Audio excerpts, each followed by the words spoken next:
পাকিস্তান সিরিজের পরই head coach Chandika হাথুরুসিংহের সিংহের বিষয়ে সিদ্ধান্ত নেওয়া হবে বলে জানিয়েছেন বিসিবি সভাপতি ফারুক আহমেদ। মিরপুরের হেড কিউরেটর গামিনী ডি সিলভাকে নিয়েও কথা বলেন তিনি। প্রায় 5 ঘন্টার বিসিবির জরুরি বোর্ড সভায় সেখানে আলোচনা হয় নানা বিষয়ে। বিসিবির দুর্নীতি তদন্তে অডিট ফার্ম নিয়োগ দেওয়া হবে বলে জানিয়েছেন বিসিবি সভাপতি ফারুক আহমেদ। এছাড়া বিসিবির জরুরি বোর্ড সভায় শেখ হাসিনা স্টেডিয়ামের টেন্ডার আপাতত বন্ধ রাখার সিদ্ধান্ত হয়। এদিকে বিসিবি পরিচালকদের পদ থেকে অব্যাহতি দেওয়া হয়েছে তানভীর আহমেদ টিটুকে।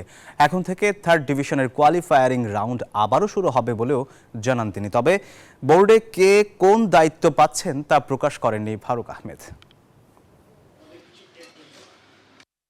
আমাদের যে আগে কিউরেটার্স গুলো আছে ওগুলো গিয়ে আমরা যোগাযোগ করতে পারি। লোকাল কিউরেটার্স বেশ কিছু ডিরেক্টর উপস্থিত থাকতে পারে না, আর যারা আছে তাদের ওভারবার্ডেন হয়েছি, তো আমরা এখনো বন্টন করতে পারিনি। হোপফুলি আমরা খুব শীঘ্রই চেষ্টা করব।